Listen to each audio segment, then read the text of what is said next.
Afternoon and welcome to today's Made by McGill alumni webcast, Russia's War on Ukraine 6 months later. My name is Derek Kassoff, Managing Director of Communications at McGill's Office of University Advancement, and it's Thursday, August 25th, 2022.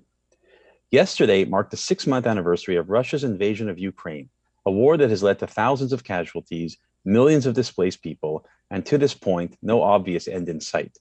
Ukrainian resistance remains fierce, and the West has so far remained united and committed to supporting the country through military hardware and training, while enacting economic sanctions meant to persuade the Russians to draw back, but so far to no avail.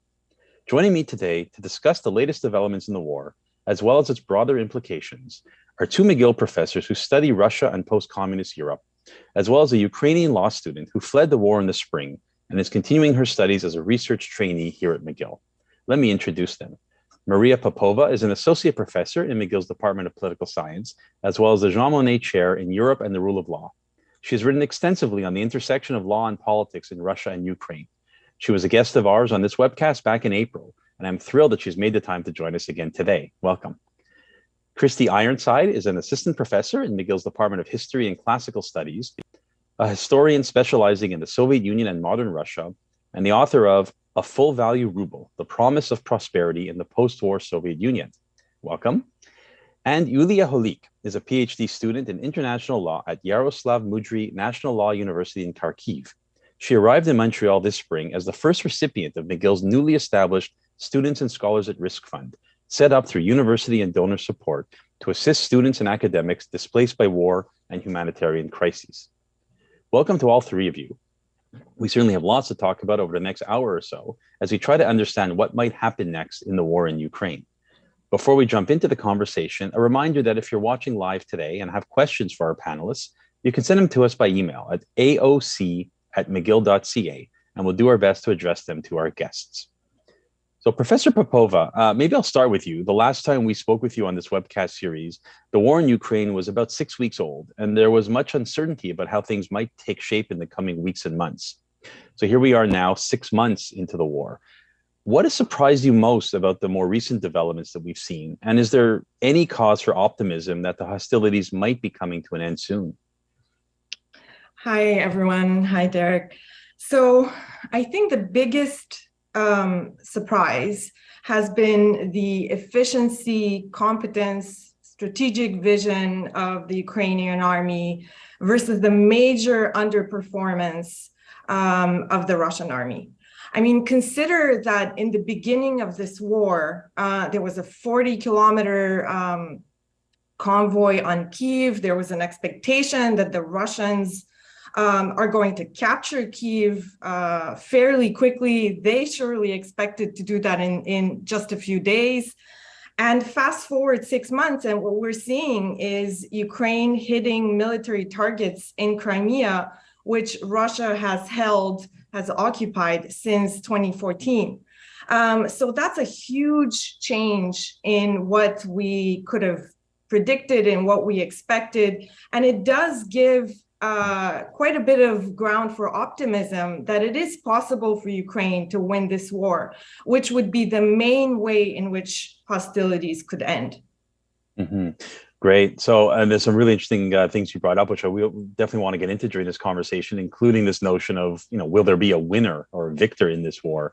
But let me turn to Professor Ironside now, the historian on our panel today, and ask you sort of maybe a question with a bit of a historical context. So as someone who's long studied the history of the Soviet Union, and of course traced its conversion into what we would now call modern Russia, what lessons should we as observers be taking from the past to explain why Russia has prosecuted this war now and in the way that it has?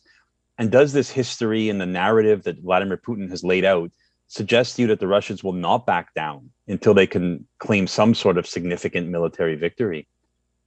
I think I would start out by saying that, first of all, Vladimir Putin is a very bad historian.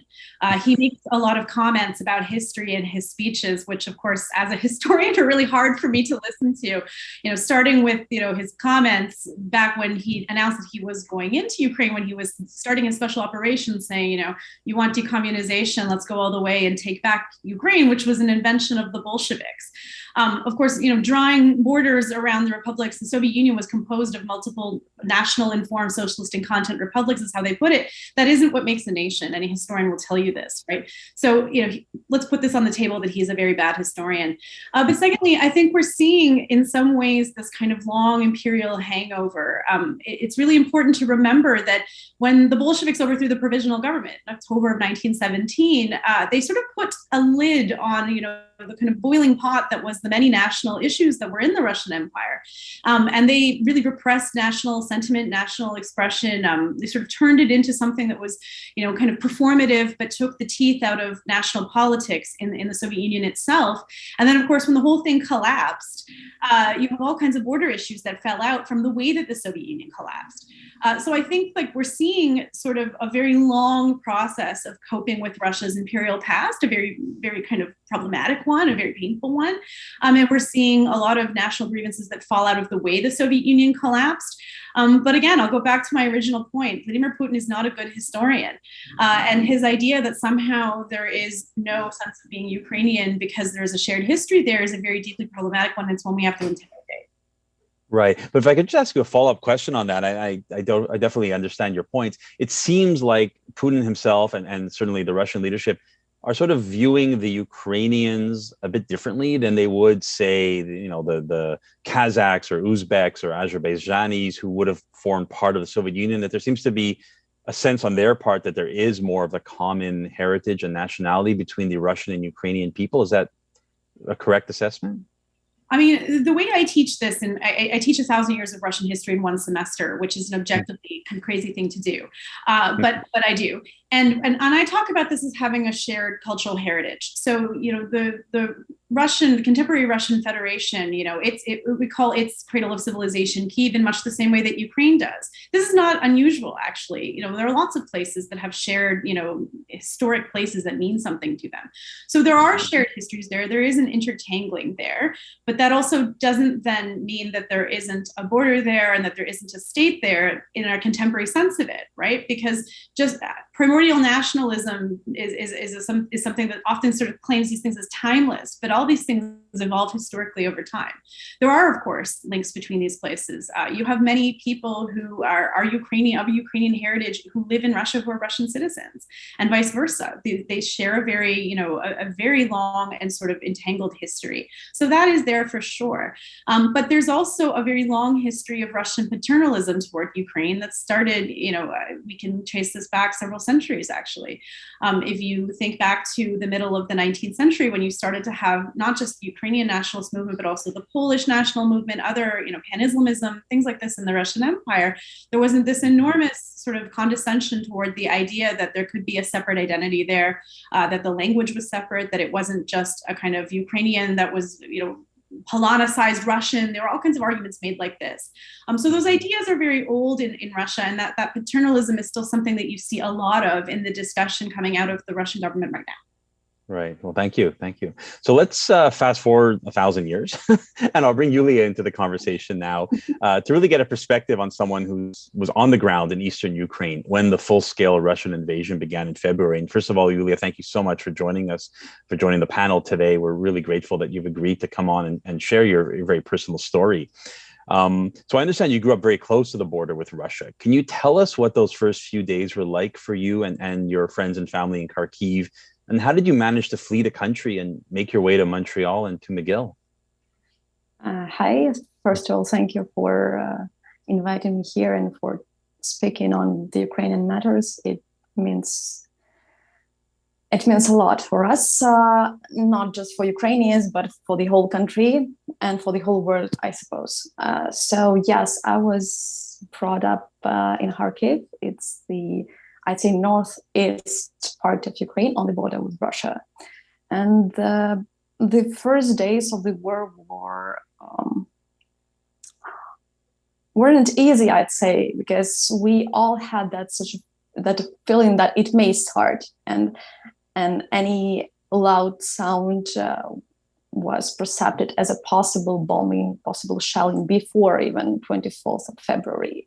But when I woke up at 5 a.m. on the 24th of February, and I realized that it's not fireworks now. So before that, every time I heard something, I thought of, oh, okay, and where are fireworks? Oh, there, yeah, they are. It's okay, but not in 5 a.m. No, it's not fireworks anymore, for sure.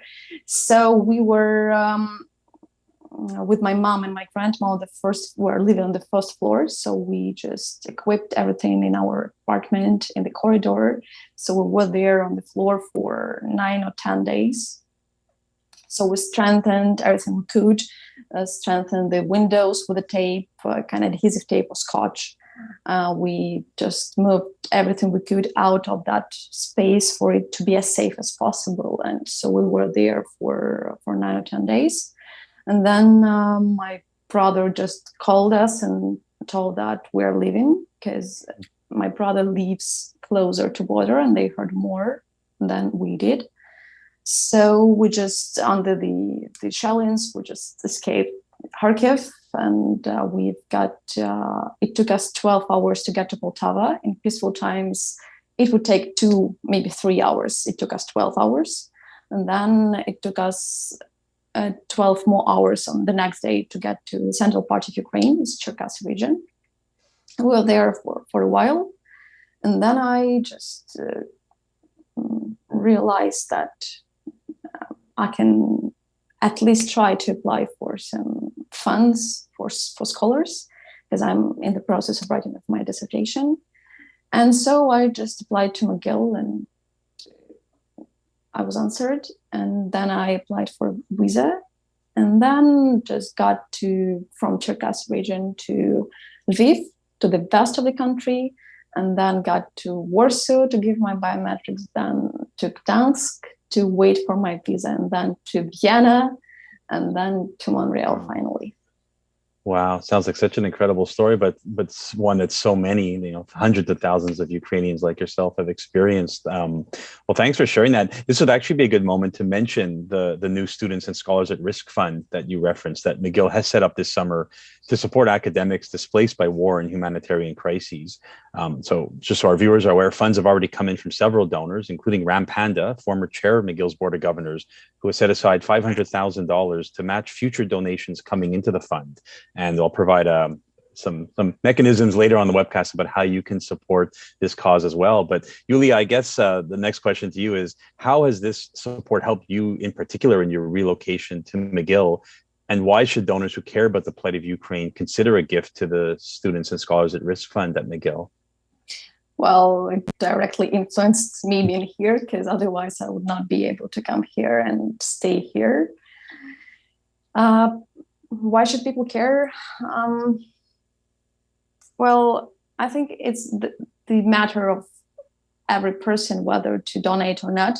But as I've told once to the person from the university, to give such a donation is like to give a present of a new life, because literally when I was in Kharkiv in the first days, I thought, okay, not in this life, maybe it's a pity, but not as me, not in this life. I will not maybe try this, that, and be there and here. And now I'm here and I'm living, and I'm able to work in my dissertation to I hope to support Ukraine and to help directly with my specialization later. My specialization is international law, ironically. So I think it's just about giving the future to the whole world. Because if you help, I think if people help Ukraine, they help their future. Because if it weren't for Ukraine, it would be for any other country. Because it's yes, there are special historical ties with Russia and Ukraine, unfortunately. But if we are just listening to the narrative of Russian government, we can understand that it's not about particular Ukraine. It's about the whole Europe. It's about America. It's about Canada. It's about everybody in the whole world. Mm-hmm. Thank you. So I want to turn our attention back to the situation on the ground in Ukraine and bring our professors back into the conversation. Just a reminder, if you're watching live and have questions for Yulia or our professors, you can send them to us by email at aoc@mcgill.ca. So Professor Popova, in recent days, we've seen some pretty significant shifts on the battlefield itself.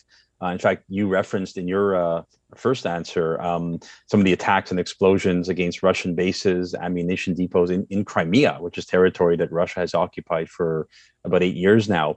Do you think any of these actions might give Russia's military and political leadership pause for concern and perhaps is forcing them to rethink their initial territorial and political ambitions for Ukraine?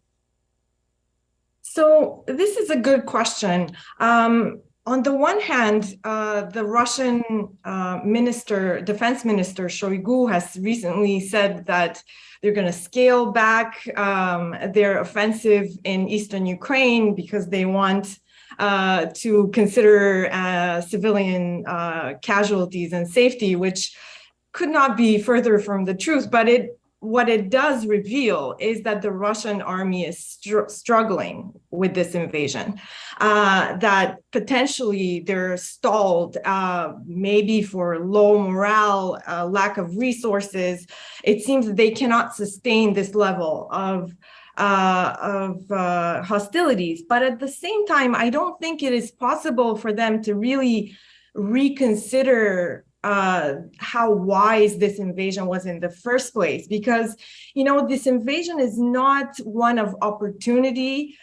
It's not one that's driven by the desire for acquiring economic resources that are available in Ukraine. It's basically a re-imperialization process. This project will continue. They can't really give up on it. Now they will have to be defeated in order for some reckoning to be possible, and in order to reconsider whether Russia can ever control Ukraine as it aspires to.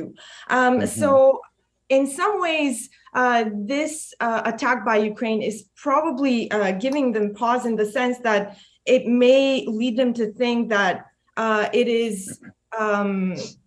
they might have to try to settle for smaller advances, but this will only be a temporary ceasefire. The idea of controlling Ukraine is still very much there, so it will not be abandoned unless Russia is soundly defeated. Okay, Yulia, yes. Yes, if you don't mind, I'd like to add that Please. It's not just about re-imperialization, not just about gaining control. It's about extermination of Ukrainians. It's a pure genocide. It's not just about gaining control, unfortunately. Okay. So, Professor Ironside, I want to just bring maybe your perspective into this as well. We've heard from the other panelists. I know initially there was a lot of discussion that this was really about regime change in Kyiv itself and sort of replacing the Zelensky government with one that was much more pro-Russian and the kinds of, I guess, governments that Ukraine had prior to the Orange Revolution, I think of about a decade ago. Is this still realistic, do you think, for Russians to expect a regime change? And is a military solution the way to go about doing this? Is this even feasible anymore? I honestly don't know how to answer the question because I'm not entirely sure I understand what their original aims were in doing this. I mean, I think what I can say is I don't think they anticipated the pushback that they received, right? Depending on the intelligence reports that you want to believe, there have been some people who suggested that they thought that they would basically go in and they would put a pro-Russian regime in place, and were kind of shocked that this is the reception that they received. This is entirely possible. I mean, at this point, I've almost lost track of how many changing justifications they have offered for what's supposed to be happening. You know, at first it was denazification, it was NATO, it was the US. It's not really clear. And I think as Maria's pointing out, there is kind of like a sort of, they are overstretched. They're not doing particularly well. I don't know what a clear victory would look like in these circumstances for them at this point. Because they whatever the original sort of the original justification for it was, it's kind of evolved as this has not gone in this kind of quick way that I think that they were expecting. So that is what I would say in response to that. Right. So you, oh, sorry, go ahead, Professor Can I just Popova. add something? Yes, please. I think Russian elites do still fantasize about possibly controlling the Ukrainian government, installing a pro-Russian government, puppet government. In fact, on some of the propaganda talk shows, even after this genocide, indeed, that they have been committing in Ukraine, they are expecting that within just a few short years after they supposedly conquer the whole country, Ukrainians will fight shoulder to shoulder with Russians against other wayward peoples. So they expect that they will not only control the Ukrainian government, but control the Ukrainian population and bring them back into the fold. I mean, it is a very, very out there kind of expectation. It's hard to imagine how they could possibly believe that after committing genocide for all these months, the Ukrainian population will somehow turn around and embrace them as brothers again very quickly. Right. Right. Well, that actually leads into the next question I had for Yulia. As someone who was born in Ukraine after the breakup of the Soviet Union, I'm curious if you could speak a little bit about what was the relationship between, Russia and Ukrainians such as yourself, Ukrainians of your generation, in the years before the war. Was there this sense of kinship, or was there really more of a streak of independence among post-communist, post-Soviet Union Ukrainians? Let me clarify here. Do you mean the years before the war that started in 2014, or the full-scale invasion now in 2022? No, because there's a big difference. No, before 2014. So in the, let's say, the 90s and the first part of this century. Well, in the first part of the century, it's kind of times that I remember. I'd say there were kind of feelings of kinship, especially on the eastern part, because we have a lot of friends there in Russia. Some of us have relatives there. So we had some kind of common joint projects, TV shows, etc., etc., etc. So it was kind of more of a friendship.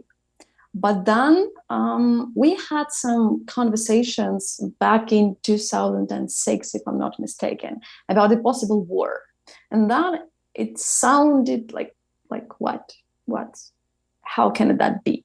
But then we had kind of like number of occasions when we realized that something may happen. And then when in 2013, Yanukovych didn't sign the agreement with the European Union, and we had a revolution of dignity, and then we had the crisis, big crisis in the country.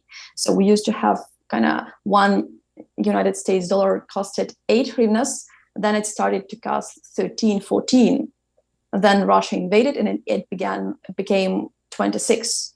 So it's kind of like that. So after the invasion in 2014, a lot of hostility inside the country towards Russia emerged. But on the other side, we had a sense of, I'd say, union inside Ukraine as opposed to Russians.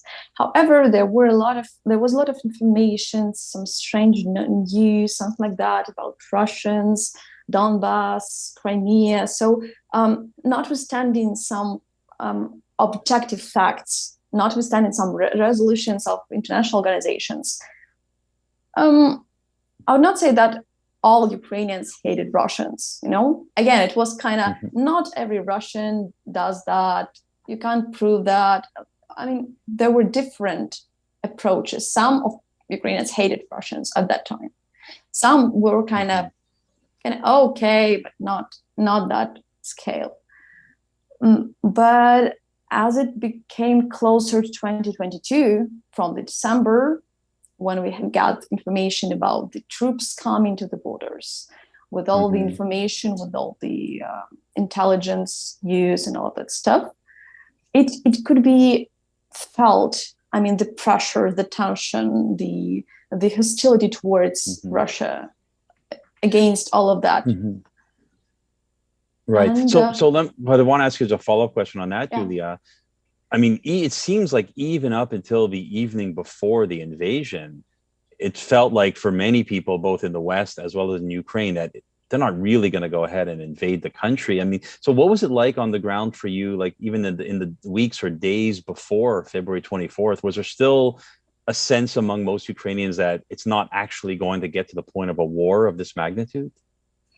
Well, I'm kind of I'm personally kind of panicker. So I was aware of that because my grandma, she lived during the World War II. And when all that information of intelligence about troops came in and it was on news, it was on some political programs on the TV, and she watched it out every day.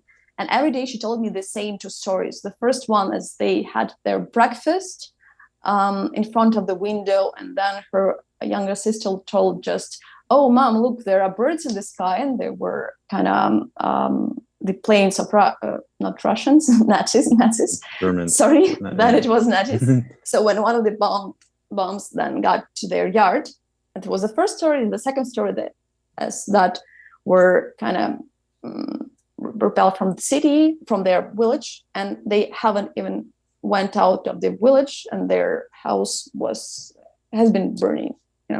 So and that very two stories every single day in December, in January. So in mid-January, I packed 2 emergency bags for me, my mom, and my grandma, because when I did that in 2014, when we got information about possible invasion of Putin, I just collected some clothes, of every family member, put them on the sofa. But on that very evening, my grandma had kind of blood pressure issues.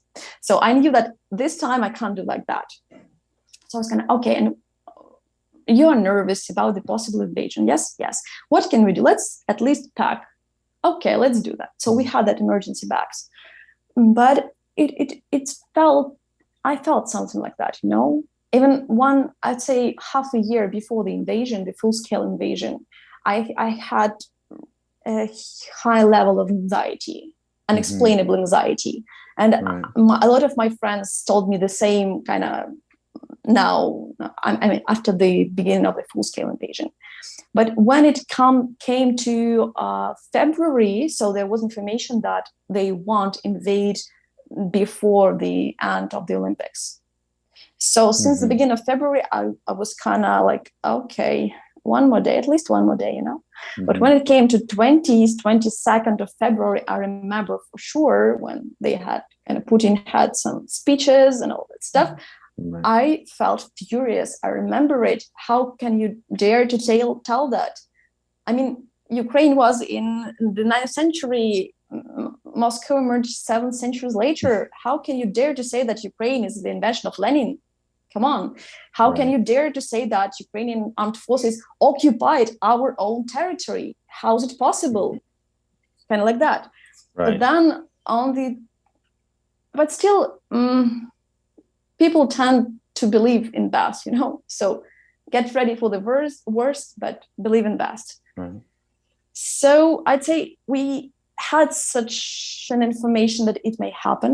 We had such a tension inside. We had some precipitations, let's say, but we would not expect that magnitude for sure. We would not expect that level of fears at all.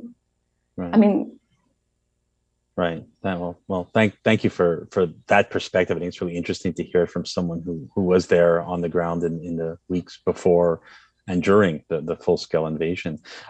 Professor Ironside, let me turn it over to you again. One thing I want to talk about is the response we've seen from the West, NATO allies and beyond, to support Ukraine militarily, and obviously to follow up with punishing economic sanctions, including an oil embargo on Russia. I guess my first question I would have is, do we have any evidence at this point that these sanctions are working? Are they having their intended effect? It's really kind of hard to answer this question, in part because I think we have to separate out the official sanctions, which are the financial sanctions and embargoes, from the widespread boycott of Russia, which is also happening from other companies too. So they're having 2 different layers of effect, I would say. I mean, if we're looking just in terms of macroeconomic stuff, weirdly enough, the ruble is doing better than when I was being paid in the ruble in 2014 when I had a postdoc in Moscow. But the ruble is an imperfect measure of this exchange rate vis-a-vis the dollar, for example.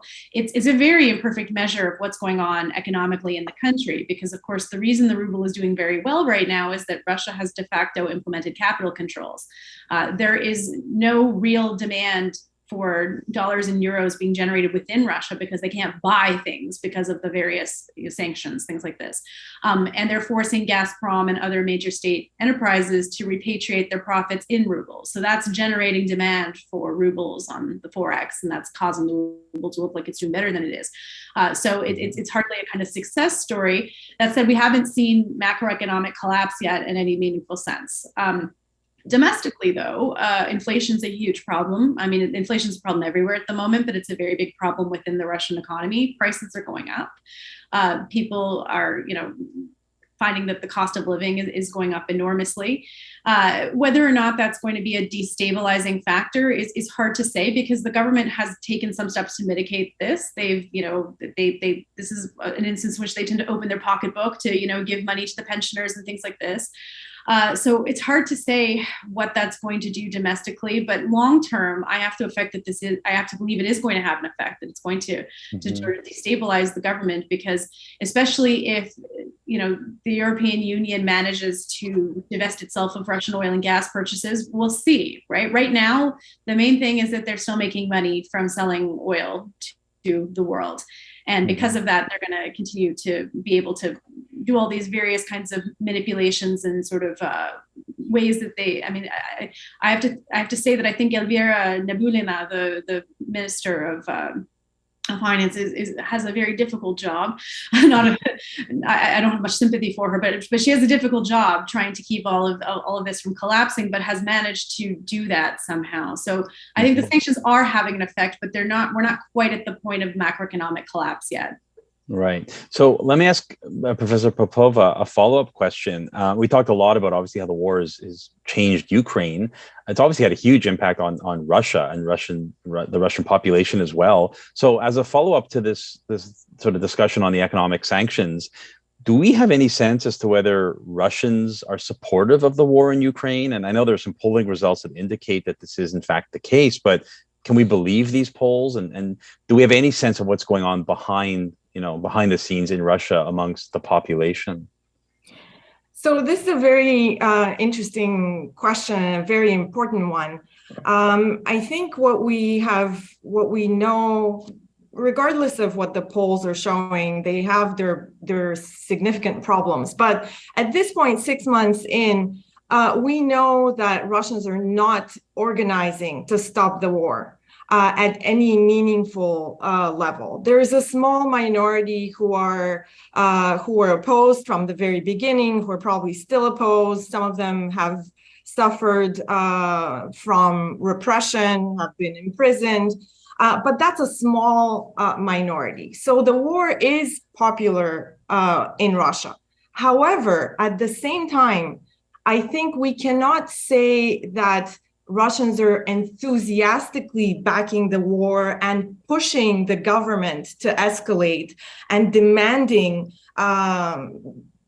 escalation of this war, victory, et cetera, to an extent where where public opinion would be a constraint on what Putin can and cannot do. So it's a combination where they're supportive of the war, but in a way in which they follow the Kremlin's lead, not in a way in which they push the Kremlin to go, to escalate. So they're not signing up to fight as volunteers in Ukraine. They're not signing up to join the army. So I think in a large sense, we probably have to stop worrying about what Russians think, because they're neither going to stop the war, nor they're going to escalate the war. It is a more elite, we should worry more and think more about what the Russian elite is doing. Okay, thanks for that response. Yulia, yeah? Yes, and at the very same time, I would like to add that when we got some terrific news from different cities, from different terroristic attacks, from genocide acts. And we've got a lot of commentaries from Russians that say kind of welcoming these acts. So even if Russians lead will not adhere to their opinions, there are people who support and who welcome that. Maybe there are those who oppose that, but they do that silently. And I mean, there are some people who just ask in personal conversations, they're from Russia and they're very kind of sorry for that. And just asking, how are you? And sorry for that is better than being silent. But what we see and what we can perceive is that they welcome that. Okay. Professor Ironside, you wanted to jump in as well? I was just going to add, and it's also just as a follow-up to what I was saying about the economic situation, is that we're also just seeing an enormous number of people leaving the country at the moment. I think the most recent statistics I read was something like 3.8 million people have left Russia since this started. It's not entirely clear under what circumstances they've left. We have to be careful about this because leaving is quite complicated, but there are certainly a large proportion of them who have no plans to go back. So there is a kind of, there's brain drain going on, there's flight, there's this is going on as well in addition. Yeah. Right. Okay. Thank you. Yulia, I just want to come back to you for a minute. I'm curious about how the Ukrainian people, such as yourself, are perceiving the Western support that has come in so far. And is there a sense that the West ought to be doing even more to build a united front against Russia, whether it's military or economically?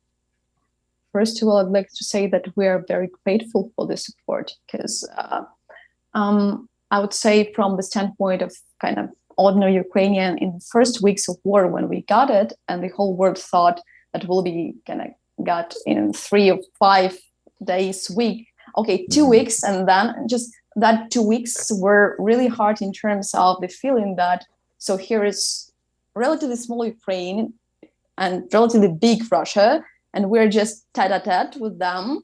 And just Ukrainians helped military, sending videos of tanks, sending information, just communicating. It was mind-blowing experience, you know, because you are lying on the floor just scrolling the news every single second, I'd say really every single second. And you, at the very same time, you are disconnected from everybody, you know, but you are connected as never before. And then we've got that support from the economic, from military, from even just social support, you know. So we're very grateful for everything that the world does. The other question is that, unfortunately, the security system has turned out to be not that effective as it's written down, unfortunately. And it's evident now. So we are kind of doing our best to give the world the way to work with that. Otherwise, it will be kind of, you know, that with that nuclear blackmailing, it's not that good. But as I'd say from every Ukrainian, I think we're very grateful from every kind of support, you know, even just looking into your eyes, or, you know, even seeing flags here in Montreal somewhere.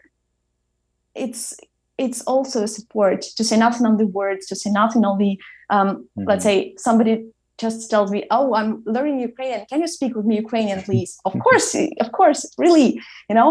And to say nothing about people who just I don't know, bake cakes to send money to Ukrainian children, or people who are, let's say, in Poland who help Ukrainians, or let's say for the armaments that actually help Ukrainian army to get that better position now, HIMARSs and all of that other stuff. So every element of a chain is important. We're very grateful for that. As regards as they ought to do something more, I would not say that we are entitled to say that in that terms, you know. Okay, if there is something that that the world can do, I think it should do that. But I mean, it's hard to claim something, you know? Right. Right. I understand. Well, thank you for that response. Professor Popova, let me turn over to you now. This will be a difficult question, I guess, but the support that we have seen from the Western world has obviously come at significant cost, whether it's the cost of financial dollars, economic hardship in terms of the inflation, the price of gasoline at the pumps. Do you think the West has the resolve to maintain this level of support in the long term, or are you concerned that interest in the war might wane and the world will move on to other topics and other issues?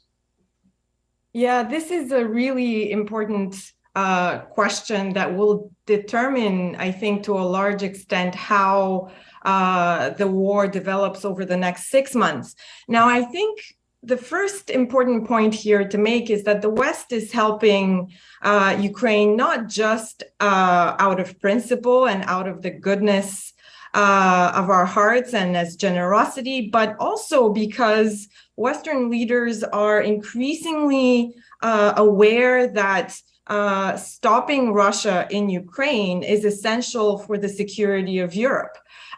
So this is the reason the West is helping at this level is because it will be cheaper, to put this in economic terms, it will be cheaper to help Ukraine defeat Russia soon, than to have a protracted war, than to have a Russia which may achieve some of its goals in Ukraine, be emboldened by it, regroup over the next few years like it did after 2014, and launch another invasion. So Western leaders, I think, are going to maintain this commitment to helping. Of course, there will be some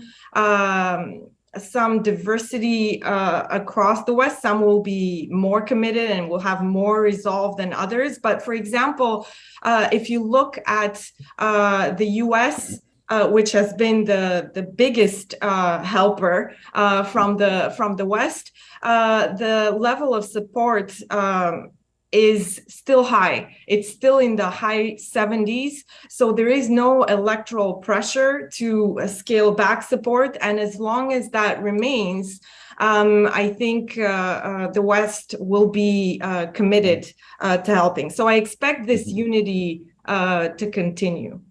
Okay, interesting points there. Professor Ironside, I'm wondering, do you think the Russian strategy might in part be to wait out the West and just count on the support being drawn down, and then they can sort of, launch a stage 2 or a larger form of invasion?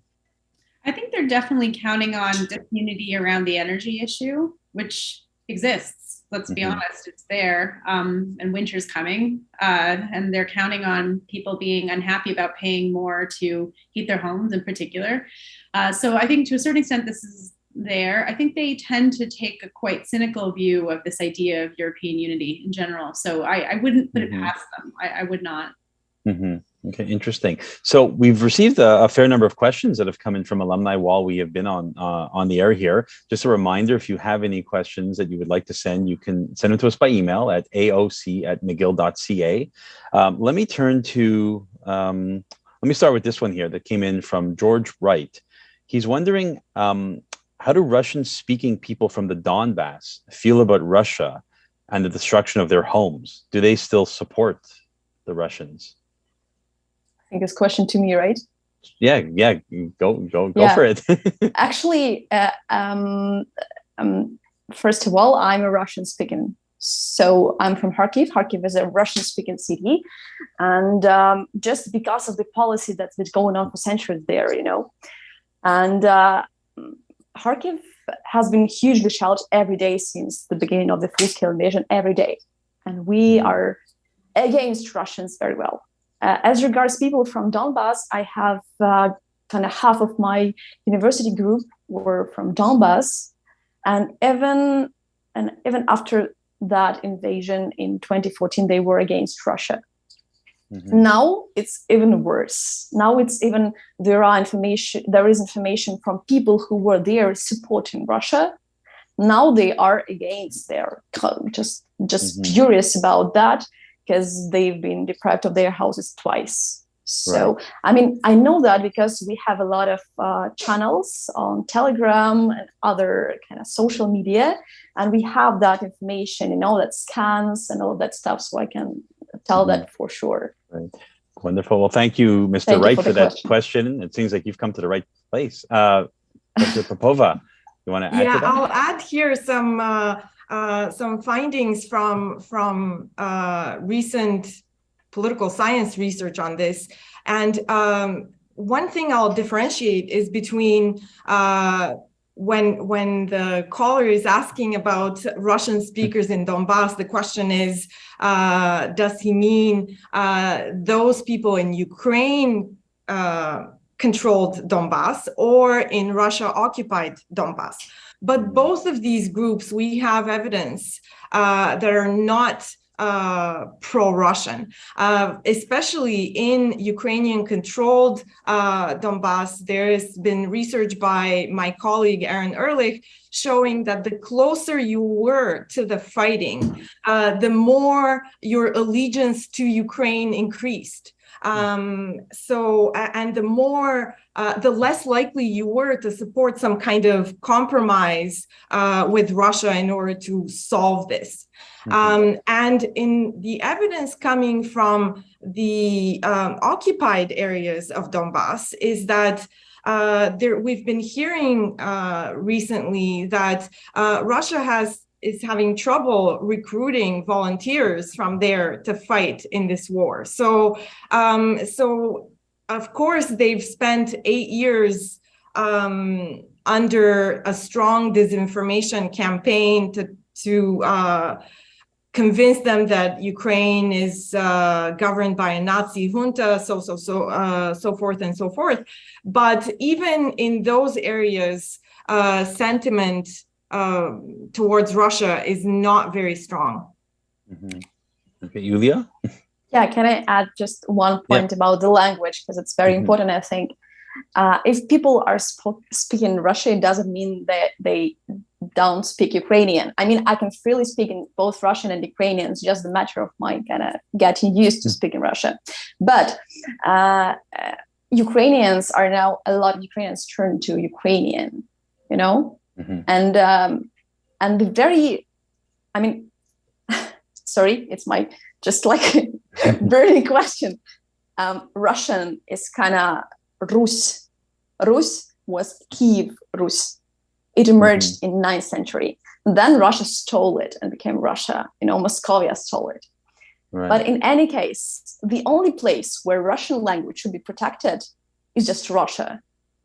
And people who should be protected by Russia is Russia, not Ukrainian. Right. Sorry. I understand the point that you're putting out there.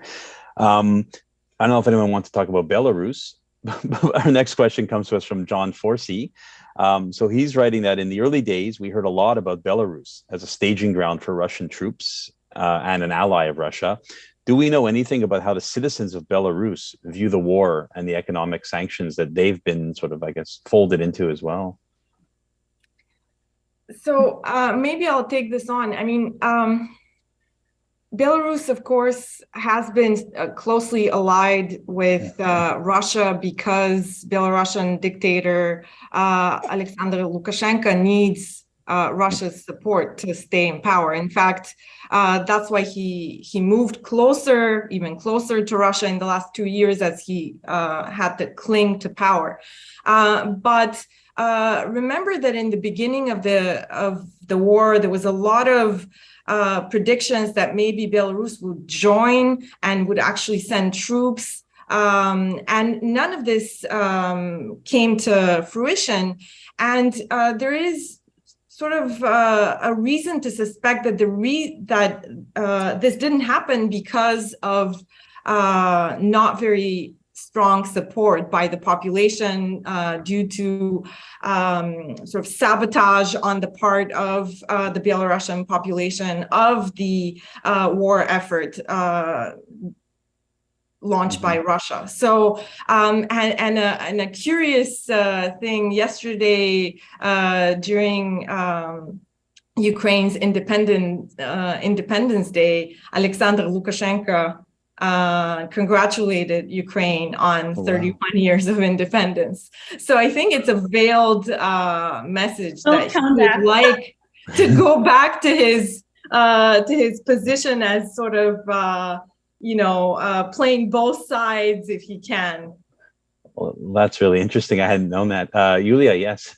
Yes, I would like to add about Belarus that we should, it would be honest to add that Belarusian, I think Belarus citizens would be correct name. So Belarus citizens and Lukashenko government are two big differences, like we say in Odessa, because since 2020, August 2020, when there were protests, this country lives in a very tough situation, in a very, very, very tough situation, because I know some people from there, and people are just ordinary students and just women. They're just brought to jail. They're being tortured there. So it's hard for them to express their opinion. However, I don't know how it's going now, but in the beginning of war, when we had a lot of information about the possible kind of stepping in from the Belarusian side, albeit there were a lot of planes and a lot of bombings from their territory. A lot of ordinary Belarusians sent information about the rockets and about planes that fled towards Ukraine. So they helped us to understand where and how. So notwithstanding the fact that the official Belarus is kind of with Russia, and in fact it's kind of the third party of a conflict in any case, some people are against and they are doing their best to help. At least they did so. I don't know how is it now, but yeah, and that's a great point, I think, to make that distinction between a government's actions and the will or desire of the people, especially when you're talking about a country like Belarus, which is essentially a one party or one person, I guess, rule in many cases. So we do have one more question that's come in. Maybe I'll turn it to you, Professor Ironside. It's a bit long, but I'll try to sort of condense it as I read through it. It comes to us from Roderick Matos. So he writes, and it's sort of, I'm directed to you because I think you talked earlier about some of the sort of surprising sort of strength or weaknesses of some of the parties in the conflict. So he says that it seems all sides of the conflict, including the West, had misconceptions about the military capacities of both Ukraine and Russia. Many, of course, believed Russia's military machine was incredibly powerful and that Ukraine's was not as formidable as and wouldn't be able to hold out for long. Was this idea based on any kind of evidence going back to the Cold War? And does it mean that intelligence and information services everywhere are having a difficult time evaluating what's really going on in other countries? And what kind of danger do such misconceptions pose to the Russia-Ukraine conflict and the world? There's a lot in there, I know.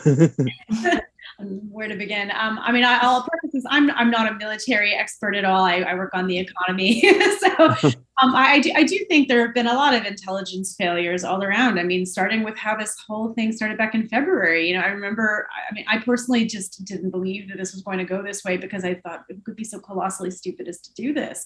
Even though the intelligence was leaking out to the world that they were planning this, so there have been intelligence failures all over the place. That's certainly the case.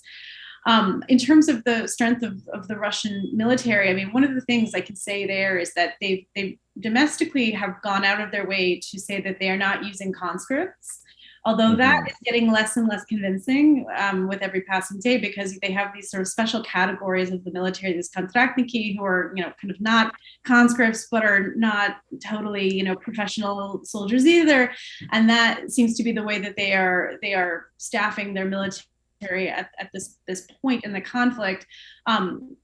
You've also got a lot of mercenary groups in the mix as well, and that's always quite worrying because they tend to operate outside of any kind of rules of law, though it seems like in many cases right now the rules of law, rule of war, have been kind of thrown out the window. So I don't know really quite how to answer the question about sort of misconceptions in the military, but it certainly doesn't look, from my quite layman's experience and perspective, that this is going particularly well for the military. But I will say that historically, Russia has a long strategy of sort of throwing people into the meat grinder when it comes to fighting wars. And that is something that we're already starting to see a little bit of right now. Right. Well, thank you. Professor Popova, you want to add to that? Maybe I'll add quickly that I think actually on the huge miscalculation really was on the part of Russia. But I think on the part of Western intelligence, I think the Brits and the US kind of got it quite right, in fact, because they were warning that Russia's goal is to install a puppet government, et cetera, et cetera. Where I do agree is that there has been an implicit bias, which probably goes back to the Cold War and the Soviet Union being seen as this the second strongest military in the world, this great superpower, et cetera. There is some implicit bias that Russia is equivalent to the Soviet Union.